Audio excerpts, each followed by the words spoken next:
जय हिंद साथियों। आज हम लोग 12th class Hindi Bihar board के 8वां चैप्टर है सिपाही की माँ। उसका लेखक हुए मोहन राकेश। इस चैप्टर का आज पूरा एक्सप्लेनेशन करेंगे। तो कोई भी फिल्म बनता है तो उसका बहुत सारे पात्र होते हैं। हीरो हो गया, डायरेक्टर हो गया, जैसे नाटक में बहुत सारे लोग होते हैं ना, तो इसमें बहुत सारे पात्र हैं। एक है बिश्नी, एक मुन्नी, कुंती, दीनू, एगो लड़की है और दूसरा नंबर पे भी लड़की है और एक मानक सिपाही। ठीक ना, बहुत सारे इसमें पात्र हो गए। ये सब याद कर लेना कि कौन सिपाही की मांग में इनमें कौन पात्र है, आता है क्वेश्चन। ठीक ना। तो ये नाटक हो रहा है तो नाटक किसी मंच पे होता है, तो मंच पे हो रहा है तो देखो, देहात के घर का आंगन अंधेरा और सिलदार, मतलब देहात के घर के आंगन एकदम अंधेरा और सिलदार है। आंगन के बीचों बीच एक खस्ताल चारपाई पड़ी हुई है और एक वैसी ही चारपाई दीवार के साथ रखी हुई है। दाएं कोने में 2-3 मिट्टी हंडिया पड़ी है। सामने एक लकड़ी का टूटा हुआ दरवाज़ा है जो घर के अंदर खुलता है। दरवाजे पर एक अंगूठा और चारपाई पर फटी हुई धोती सूख रही है। बाईं ओर बाहर जाने का रास्ता है जिसमें किवाड़ नहीं है।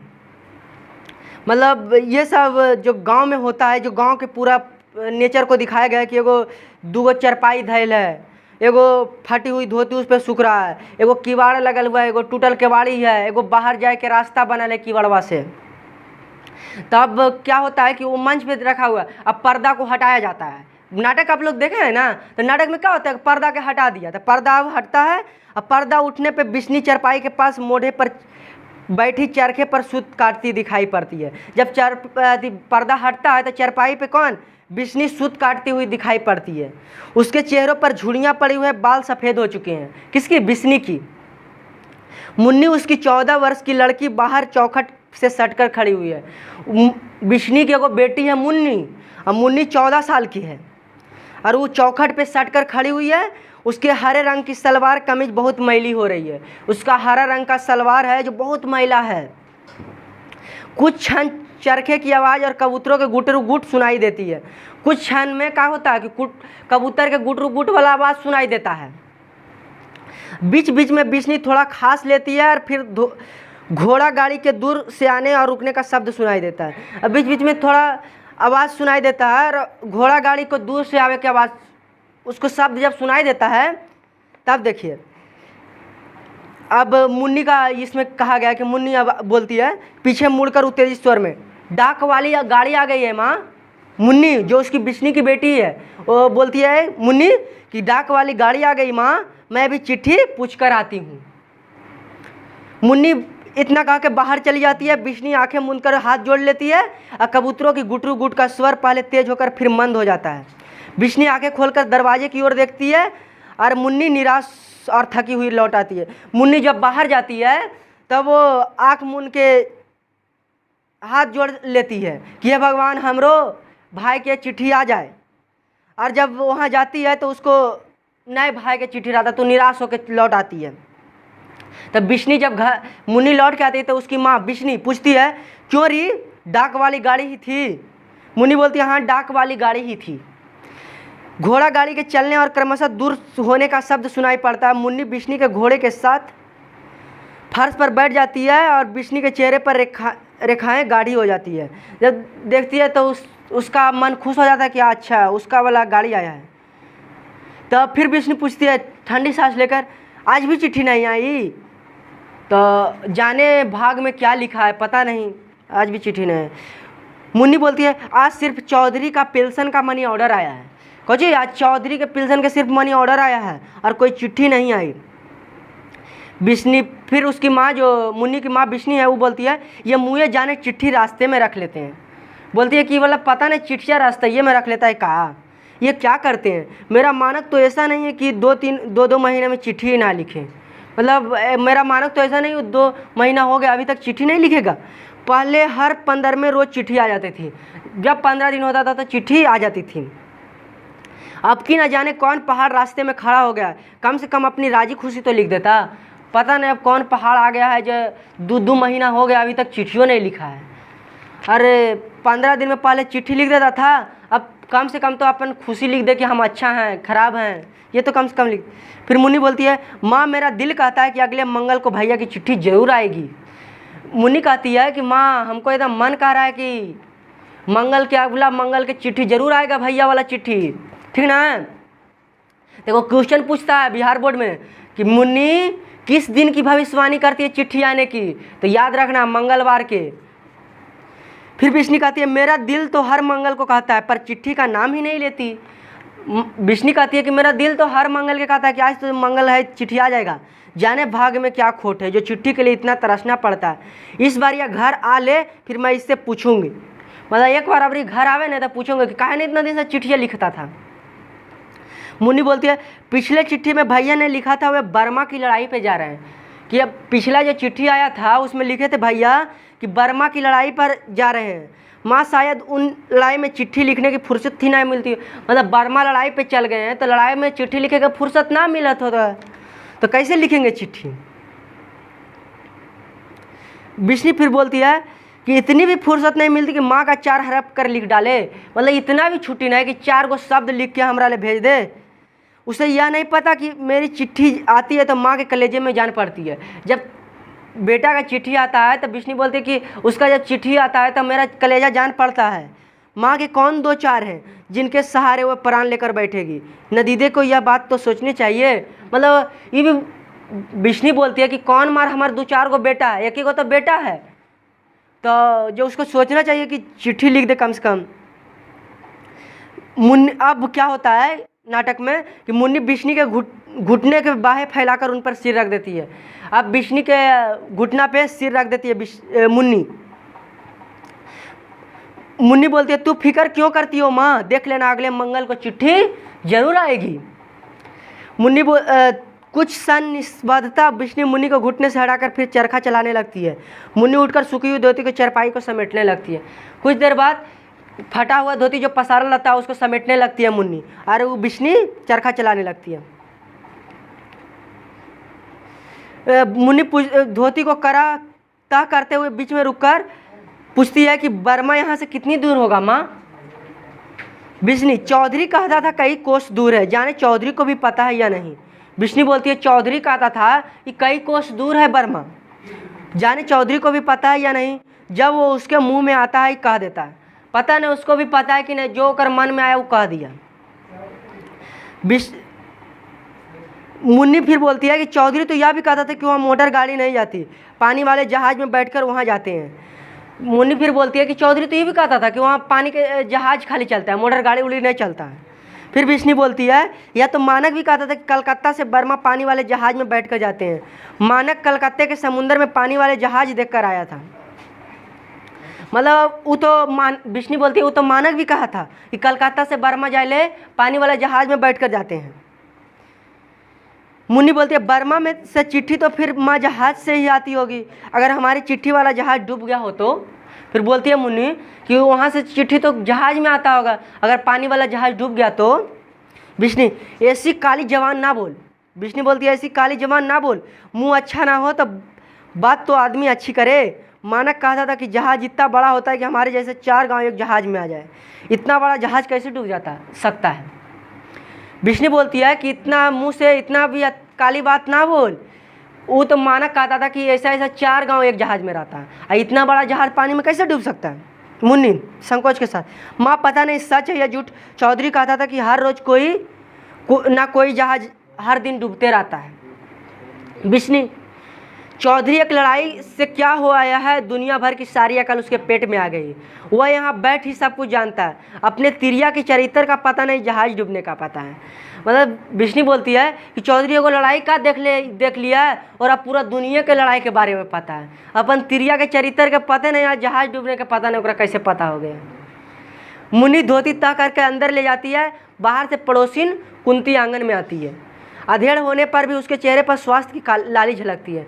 जब वो मुन्नी धोती पलट तह करके अंदर ले जाती है और उसकी जो पड़ोसन होती है कौन, कुंती आंगन में आ जाती है। कुंती बोलती है बिसनदेही आज भी कोई चिट्ठी नहीं आई। वो जो कुंती है उसको बिश्नी को बिसनदेही कहती है बिसनदेही आज भी कोई चिट्ठी नहीं आई। बिश्नी बोलती है आ कुंती, मतलब वो आंगन में है तो उसको अंदर बुलाती है, आ कुंती। चरखा पुनी अलग हटा देती है, कुंती उसके नज़दीक चरपाई पे आ बैठती है। चरखा और का जो था सुत बुन रही थी, बिश्नी उसको हटा देती है और कुंती के पास बैठ जाती है। कुंती उसके नज़दीक चारपाई बिछाकर बैठ जाती है। कुंती बोलती है, कहते हैं आजकल बर्मा में बड़े ज़ोर से लड़ाई हो रही है। कुंती बोलती है कि आज बर्मा में बड़ा ज़ोर से लड़ाई हो रहा है क्या? तो विष्णु, यहाँ से कौन बर्मा होकर आया है? लड़ाई का हाल वहाँ वालों को हो पता है, यहाँ वालों को पता है। चौधरी रोज़ घर बैठे खबरें गढ़ता रहता है। मानक आएगा तो पता चलेगा कि यह कितना विद्वान है। आज यह जो भी आज कहले सब सच है। मतलब मानक आएगा तो ये सब कुछ पता चल जाएगा। ये तो घर है तो एक सब बात सच्चे मान ले। कुंती, बेचारा जल्दी घर वापस आ जाए और बहन के हाथ आके पीला कर दे। वो कुंती बोलती है कि बेचारा जल्दी घर आ जाए और अपने बहन के हाथ पीला कर दे। पीला करने का मतलब शादी कर दे। सब सहेलियाँ तो एक एक करके चली गई। धन्नो भी बैसाख में चली जाएगी। धन्नो जो है बैसाख में चली जाएगी। बस 2 महीने में ही सब कुछ करना धरना है। ये सारा शहर ढूंढा है, कहीं 10 गज मलमल नहीं मिली। सब चीज़ें जैसे विलायत चली गई है। तूने अभी इसके लिए कोई घर वर देखा कि नहीं?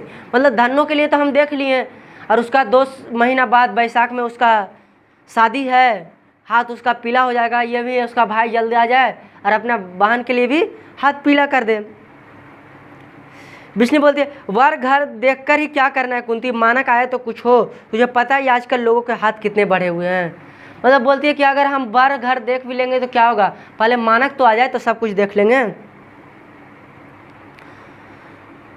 कुंती बोलती है, पर तू देख 14 की हो गई है, अब घर में रखकर और कितनी बड़ी करेगी? मेरी धन्नो अभी का भी 13वां चल रहा है, पर लोगों ने जान खा ली थी कि लड़कियां मुटियार हो गई है। अब जल्दी से इसे कहीं विदा करो। तू मानक के आने पर देखभाल कर और जाने मानो को आने में अभी कितने दिन लगते हैं। लड़ाई का कुछ पता है? मतलब बोलती है कि मेरा धन्नो तो अभी 13 का चल रहा है और पूरा सब परेशान करके रख दिया था कि इसके लिए जल्दी एकदम शादी कर दो इसको। और तेरा तो मुन्नी 14 साल की हो गई है, इसका जल्दी लड़का उड़का देख और इसका हाथ भी पीला कर दे। विष्णु, नहीं वो 4-6 महीने में ज़रूर आ जाएगा। वह कहा गया था जल्दी से जल्दी छुट्टी लेकर मिलने के लिए आएगा। उसे गए अभी 7 महीने हो गए हैं। वो कहा था 4 महीना में आ जाएंगे, 4-6 महीना में, और 7 महीना हो गया, अब आ ही जाएगा। कुंती, हाँ शायद 4-6 महीने में आ जाए। बिसनदेही लड़ाई का मुँह शेर का मुँह है। कुंती बोलती है, हाँ शायद 4-6 महीने में आ जाए, लेकिन लड़ाई का मुँह शेर का मुँह है। शेर का मुँह किससे सूंघ कर देखा है? लड़की तो देखते देखते तार हुई जा रही है। तू कहे तो मैं खोज खबर करती हूँ। मानक जाने साल में आता है, 6 महीने में आता है कि? मतलब अगर तू कह दे तो हम इसके लिए लड़का उड़का जब तक ढूंढते हैं, मानक आएगा तो अपना सारा इंतजाम कर लेगा। इतने में दीनू कुमार का एंट्री होता है। दीनू कुमार हड्डियों का चलता फिरता ढांचा सब बाहर हाफता हुआ आता है। उसके सिर और दाढ़ी के बाल आधे पक चुके हैं, हाथ मिट्टी से सने। दीनू कुमार वहाँ पे आता है, उसका हाथ एकदम मिट्टी से सना हुआ है। दीनू बोलता है, मुन्नी की माँ आज तो हद हो गई। दीनू बोलता है, मुन्नी की माँ आज तो हद हो गई। विष्णु, किस बात की हद हो गई? इतना हाफ क्यों रहा है? दीनू बोलता है, बताने की बात नहीं, तू बाहर निकल, अपनी आंखों से देख। मतलब ये इतना अच्छी बात है कि बतावे वाला बात है ये नहीं, तो अपन आँख से आके देख ले। विष्णु, कुछ बताएगा तो भी, बात क्या है? दीनू फिर बोलता है, बात क्या है? तमाशा है, सच कहती हूँ, मुन्नी की माँ बेशर्मी की तो हद हो गई।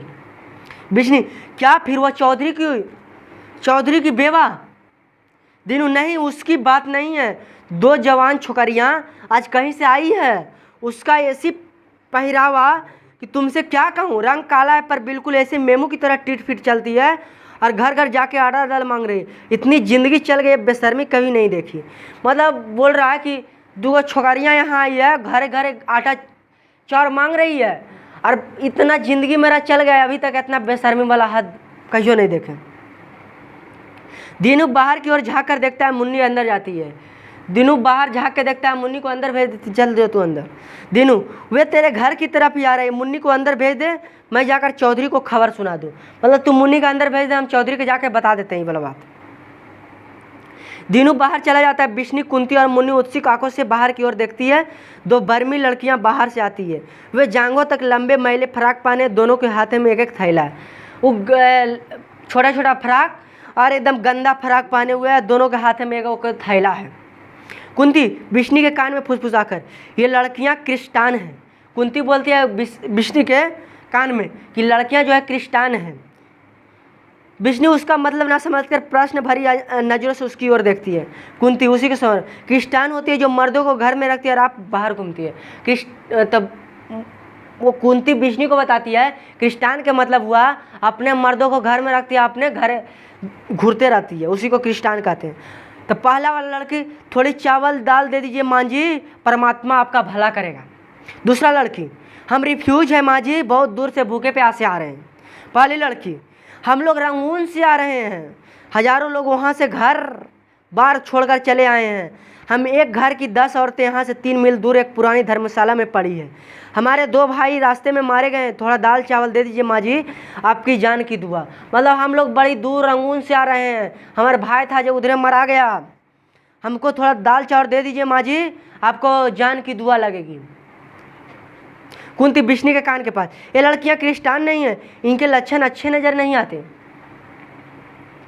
विष्णु लड़कियां के चिरष्टि पर जमाए हुए, हाय री तुम इस तरह भीख क्यों मांग रही है, देखने में तो तू अच्छे घर की नजर आती है।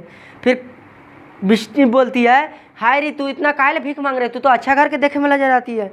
पहले लड़के पहले जब घर बार था तब बात थी माँ जी, अब घर बार उजड़ गया है, अब तो भीख ही आसरा है। जापानी जहाज़ों में बम मार मार कर सारा शहर उजाड़ दिया है, रोज़ वहीं गोलीबारी होती है।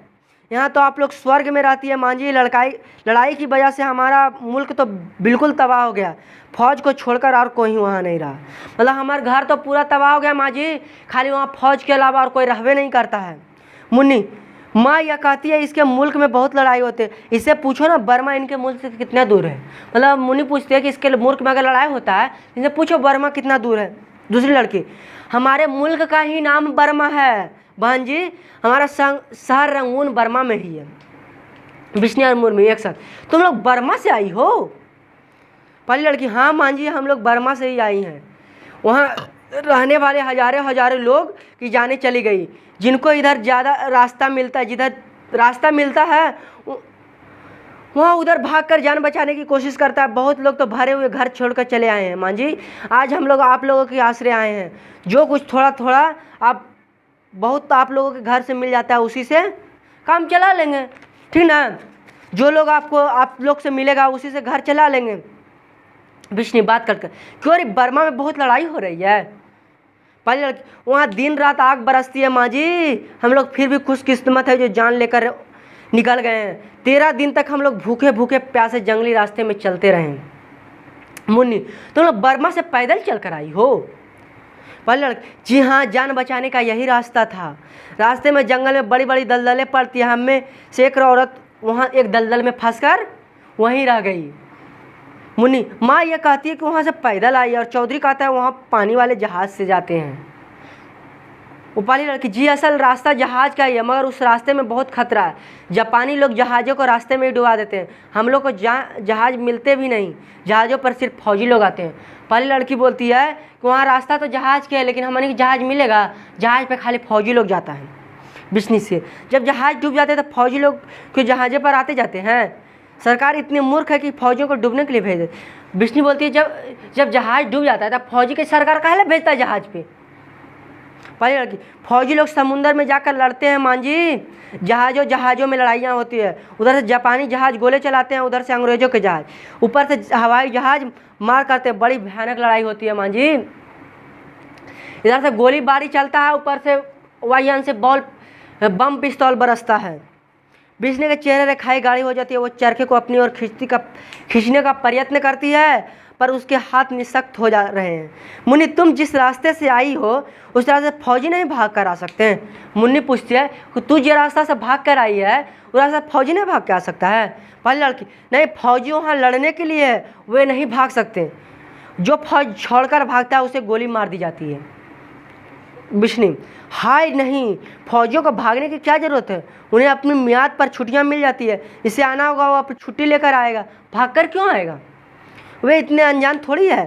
दूसरी लड़की अपने बच्चों की बड़ी उम्र होगी माँ जी, हमें 2 मुट्ठी चावल दे दीजिए। कुंती यहाँ हमारे खाने को चावल नहीं, इन दोनों के लोगों के चावल चाहिए।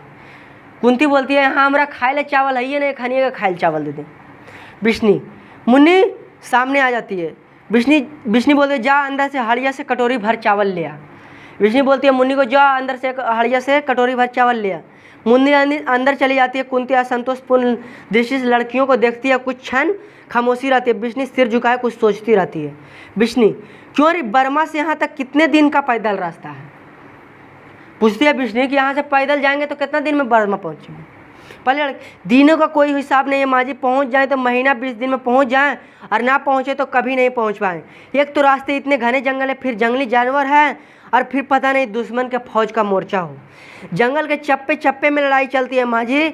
हमने रास्ते में सैकड़ों सिपाहियों की गड़ी सड़ी रास्तें देखी हैं। यहीं हिंदुस्तानी सिपाहियों की लाश पड़ी मिलती, वहाँ जापानी सिपाहियों की। उनकी हालत देखकर दिल दहल जाता है।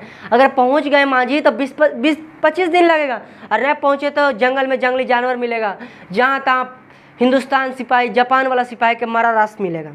बिशनी, हाय बस करो। अपने पल्ले में आंखें छिपा लेती है। मुन्नी अंदर से चावल लेकर देती है, और एक लड़की उन्हें अपने झोले में डालवा देती है। पहले लड़की, अच्छा माँ जी, परमात्मा आपको सुखी रखे। दोनों लड़कियां बाहर चली जाती है। कुंती चरपाई सरकाकर बिशनी के मोढ़े के पास आ जाती है। कुंती बिशनी के कंधे पर हाथ रखा, बिसनदेई। कुंती बोलती है, बिसनदेई। बिसनदेई की आंखें पोंछकर सिर ऊपर उठाती है। कुंती, तू इस तरह दिल को क्यों हल्का कर रही है? क्या पता यह बर्मा से आई या कहीं से आई है। मुझे तो इनका चरित्र वैसा वैसा ही लगता है। हाय राम, लड़कियां हैं कि मतलब तू काहे लिए इतना रो रही है, उदास बैठी है? पता नहीं, इनका चरित्र तो हमारा एकदम खराब लग रहा है। पता नहीं बर्मा से आई है कहाँ से आई है। मुन्नी जो है बिशनी के पास फर्श पर बैठ जाती है। मुन्नी पूछती है, माँ मैं जो तुमसे कहती हूँ, अगले मंगल को भैया की चिट्ठी जरूर आएगी। जितनी हमें फिक्र है भैया को भी उतने ही फिक्र होगी। बिशनी, मैं कब कहती हूँ कि उसकी फिक्र नहीं, पर इतना तो लिख दे कि माँ मैं यहाँ हूँ, अच्छी तरह से हूँ। बिशनी बोलती है कि खाली इतना तो लिख दे कि माँ मैं यहाँ हूँ, अच्छी तरह से हूँ। मुन्नी, और क्या पता माँ, भैया आप छुट्टी लेकर आ रहे हो इसीलिए उन्होंने चिट्ठी ना लिखी हो। बिशनी, क्या पता। मुन्नी, मेरा दिल तो कहता है कि भैया आप आ ही आएंगे। बिशनी कुछ ना कुछ कहकर अपने सिर पर हाथे फेरने लगती है। कुंती, ये लड़कियां इतनी बड़ी हो जाती है फिर भी इनके घर वाले इनका ब्याह नहीं करते। कुंती पूछती है, पता नहीं ये सब लड़की इतना बड़ी हो जाती फिर भी इसका विवाह नहीं करते। बिशनी, क्या मालूम। मुन्नी की ठुड्डी उठाकर उसका चेहरा देखते ही रह जाते हैं, फिर उसका माथा चूमकर उसे हाथ से हटा लेती है। बिशनी, तेरा दिल ठीक कहता है बेटी, चिट्ठी ना आई तो वो अपने आप चला आएगा। मुन्नी लाड़ से माँ के गले में बाहें डाल लेती है और बिशनी उसे चूमकर हाथ सटा लेती है। फिर उतने देर में पर्दा गिर जाता है। अब दूसरा दृश्य स्टार्ट होता है। वही आंगन, समय रात, दोनों चरपाइयाँ आंगन में बिछी हुई है। दाईं ओर चरपाई और मुन्नी हथेलियों पर चेहरा टिकाए बैठी है। उस चरपाई पर उड़ने के लिए एक फटी हुई लोई रखी हुई है। दूसरी चरपाई पर घिसी हुई दरी बिछी हुई है और ऊपर दोहरा सूता खेस पड़ा है। बिशनी जलती हुई ढिबरी लिए अंदर आंगन में आती है। एक ढिबरी लेके आंगन में चली आती है। अब बिशनी पूछती है, तू अभी तक सोई नहीं? मुन्नी, तू, मुझे नींद नहीं आई, अभी सो जाती हूँ। बिशनी पूछती है कि तुझे नींद नहीं आई? मुन्नी बोलती है, मुझे नींद नहीं आई, अभी सो जाती हूँ। बिशनी, इतनी रात चली गई और तुझे नींद नहीं आई? मुन्नी, तुम भी तो अभी तक जाग ही रही हो ना। बिशनी, मेरी उम्र में तो वैसे नींद नहीं आती, अब सो जा, सवेरे उठकर गोबर लाना है। बिशनी अपनी चरपाई पे आ बैठती है। मुन्नी लेट जाती है। कुछ क्षण निस्तब्धता रहती है। मुन्नी करवट बदल कर, माँ आज तारो ससुराल से वापस आ गई है। कौन? तारो आज ससुराल से वापस आ गई। बिशनी, अच्छा। मुन्नी, उसके घर वाले ने इस बार सुच्चे मोतियों के कड़े बना दिए हैं। वो आज गांव में सबको दिखाती फिर रही है। उसके कड़े मोती के तारे की तरह चमकती है। बंतों के कड़े भी उसके सामने कुछ भी नहीं है। मतलब जो ये है कौन, उसका जो कड़ा बना है तारों का, उस ससुराल से आया, उसका कड़ा एकदम चमकता है। बंतों का कड़े से भी एकदम अच्छा है। बिशनी, अच्छा, तेरा भैया भी आएगा तो तेरे लिए उससे भी अच्छे कड़े और चूड़ियाँ लाएगा। अब सो जा, नहीं तो सवेरे तेरी नींद नहीं खुलेगी। मुन्नी जो है अच्छी तरह लोई ओढ़कर करवट बदल लेती है। बिशनी ढिबरी बुझाकर कोने में रख देती है और फिर खेस ओढ़कर लेट जाती है। ढिबरी बुझाते प्रकाश का रंग पीले से हल्का नीला हो जाता है। साथ टिड्डियों के चीख चीख का शब्द सुनाई देने लगता है जो क्रमशः काफ़ी तेज होता था। बिजली करवट बदलती है, प्रकाश हल्के रंग गहरा रंग नीला हो जाता है और दूर एक कुत्ते की रोने की आवाज़ सुनाई देती है। फिर दूर गोली चलने का शब्द सुनाई देती है, कई व्यक्तियों की कराहने की आवाज़ आती है। बिजली चौंक कर उठती है और उठने के बाद प्रकाश का रंग हल्का पीला से नीला हो जाता है। मतलब एगो कुत्ता के रोवे का आवाज़ सुनाई देता है, एगो सिपाही को कराहने का आवाज़ सुनाई देता है। बिजली मानक मानक, बिजली चिल्लाती है, मानक मानक, घबराते हुए स्वर में मानक। बाहर से एक आहत व्यक्ति आवाज़ सुनाई देती है, माँ। बिजली चरपाई से उठ पड़ती है। तो सचमुच तू ही है मानक? कहाँ है बेटे? सुनसान झिलकती के बोलने का शब्द सुनाई देता है और फिर जैसे ही कोई भागता हुआ आता हुआ बिजली अस्त व्यस्त भाव से चारों ओर देखती है और फौजी लिबास में पहने घायल युवक डगमगाता सब बाहर से आकर बिजली के पैरों के पास गिर जाता है। बिजली तड़प कर उसके पास ज़मीन पर बैठ जाती है। एक युवक पूरा एकदम डैमेज है और बिजली के पैरों के नीचे बैठ जाती है और चिल्लाती है, मानक। उसका सिर गोदी से लेकर आवेग आवाज़ पर झुक जाती है। मानक कठिनता से सिर उठाता है। मानक मानक बोलता है, माँ। बिजली उसका सिर हाथों से बेहाल स्वर में, तू ऐसा क्यों कर रहा है बेटे? क्या हुआ है तुझे? मानक, मैं घायल हूँ माँ, मुझे बहुत गोलियाँ लगी और दुश्मन अब भी मेरे पीछे लगा हुआ है। बिजली, दुश्मन? कौन दुश्मन तेरे पीछे लगा हुआ है और तेरा दुश्मन कौन है? मानक सीधा होने की चेष्टा करता है पर सफल नहीं होता। मानक एकदम सीधा होने की चेष्टा कर रहा है लेकिन वो सीधा नहीं हो पा रहा है।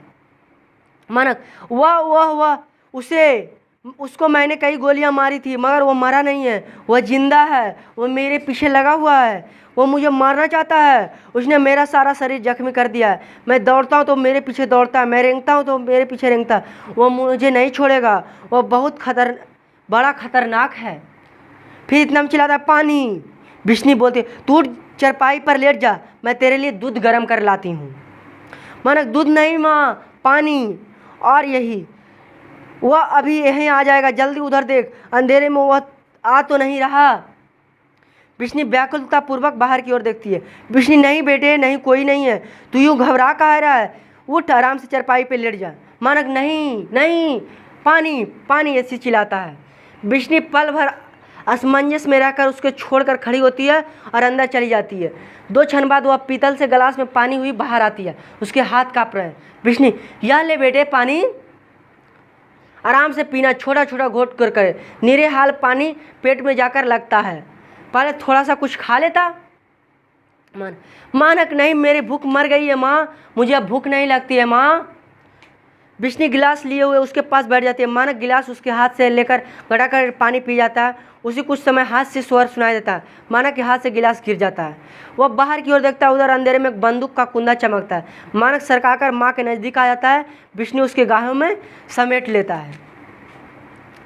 मानक, वह यही है माँ, वह देख माँ, वह आ गया है, वह देख वह देख, ऐसे चिल्लाने लगता है मानक। अंधेरे में बंदूक का कुंदा आगे की ओर बढ़ता है, साथ फिर हाथ से स्वर सुनाई देता है और फौजी लिबास में एक और आकृति प्रकट होती है। बिजली मानक को सटा लेती है और आने वाला सिपाही आकर हंसता है। सिपाही, तू इसे गोद लिए बैठी है, देखती नहीं ये मुर्दा है। बिजली सिर से पांव तक सिहर जाती है। मानक उठने के लिए जहद करता है। मानक, यह झूठ कहता है, मैं मुर्दा नहीं हूँ माँ, मैं हिल डुल सकता हूँ, बात कर सकता हूँ, मैं मुर्दा नहीं हूँ माँ। बिजली, हाँ बेटे, तेरी जान के साथ तेरी माँ की जान है, मैं जीतू हूँ तो तुझे कैसे कुछ हो सकता है। सिपाही बंदूक का कुंदा मानक के पास ले जाता है। सिपाही, इसे कैसे कुछ हो सकता है? मैं भी इसका शरीर गोलियों से छलनी कर दूंगा, फिर मैं इसकी लाश ले जाकर जंगल में चील कौओं के आगे डाल दूंगा। हंसता हुआ और बंदूक का कुंदा मानक की ओर बहुत निकट कर देता है और बिजली कुंदा हाथ से पकड़ लेती है और मानक खड़ा होने की चेष्टा करता है, पर लुढ़क कर बिजली की गोद में गिर जाता है। बिजली उसे अच्छी तरह छाती से लगा लेती है। सिपाही बंदूक का कुंदा उसके हाथ में छुड़ाकर उसे घूर घूर कर देखता है। तो उसे बिछाना क्यों चाहती है? तो इसे क्यों लगाती है? बिजली, मैं इसकी माँ हूँ, मैं इसे मारने नहीं दूंगा। सिपाही, तू इसकी माँ है, उसे भी घूर कर देख, पर तू देखकर भी इसे बहासी की माँ नहीं लगती। तुझे पता है यह लड़ाई बहासियों की तरह गोलियां चलाता है। इसने ना जाने कितने सिपाहियों की जान ली। इस इंसान नहीं, जानवर है। तू कहती है इसकी माँ है, मतलब बहासी है, जानवर है। बिजली, मैं तो इसकी माँ ही हूँ, मेरा बेटा बहासी नहीं है, इसने किसी को जान नहीं ली, या किसी की जान नहीं ले सकता। यह तो मरता हुआ कबूतर को भी आंखों से नहीं देख सकता। मैं इसे लड़ाई पर नहीं जाने दूंगा, यह घर मेरे पास रहेगा। मतलब कि बासी नहीं है, बासी का मतलब होता है शिकारी। यह शिकारी नहीं है, सिपाही घर में रहेगा, मगर यह तो हजारों का दुश्मन है, हजारों इसका दुश्मन है। वो इसको खोज रहे हैं, वे इसकी जान लेना चाहते हैं, मानक को पैर से ठोकर मारकर। अब इसकी जान नहीं बच सकती। मैदान में हजारों सिपाही मर रहे हैं। यह वहाँ आएगा तो वो भी मारा जाएगा, और यहाँ रहेगा तो भी। वो वहाँ जाएगा तो भी मारा जाएगा, और यहाँ रहेगा तो भी मारा जाएगा। बिश्नी, नहीं तू इसे नहीं मार, देख इसका शरीर कितना घायल। तू भी तो आदमी है, तेरा भी तो घर बार होगा, तेरी भी तो माँ होगी, तू माँ के दिल को नहीं समझता।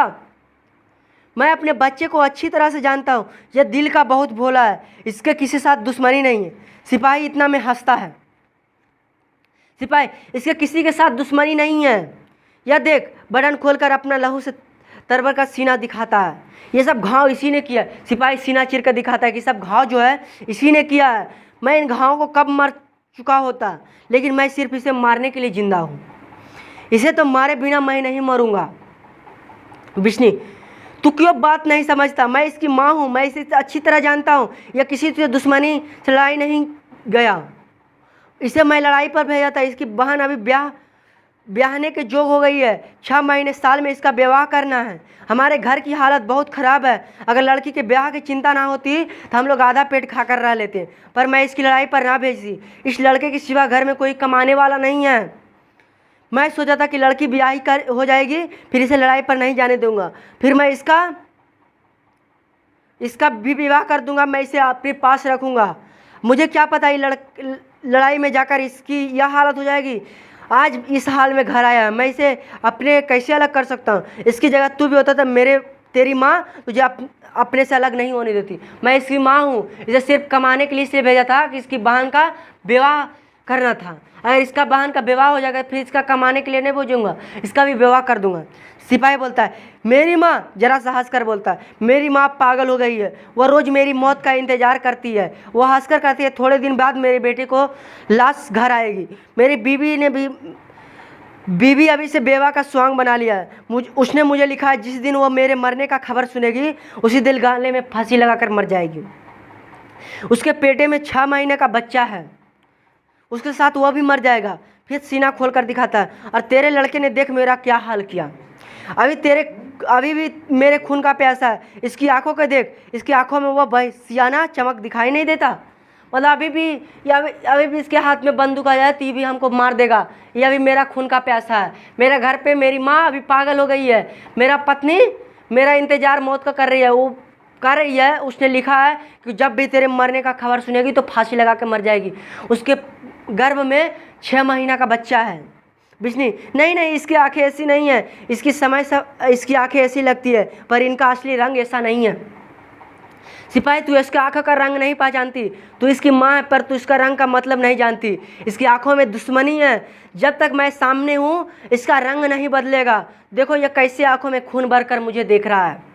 मानक सहसा का अपने आंखों की झटकर उठ खड़ा होता है। वह सिपाही को गला दबाने की उस पर झपटना चाहता है, पर सिपाही झट से धम्बू का कुम्भा उसके पर तान देता है। बिश्नी जल्दी से बंदूक के कुंदे आगे आ जाती है। मतलब सिपाही जो है वो बंदूक तान देता है मानक पे, और मानक क्या करता है, उसका गला दबाने के लिए तैयार हो जाता है। और जब बंदूक उस पर तानता है तो माँ बंदूक के नोक पे आ जाती है।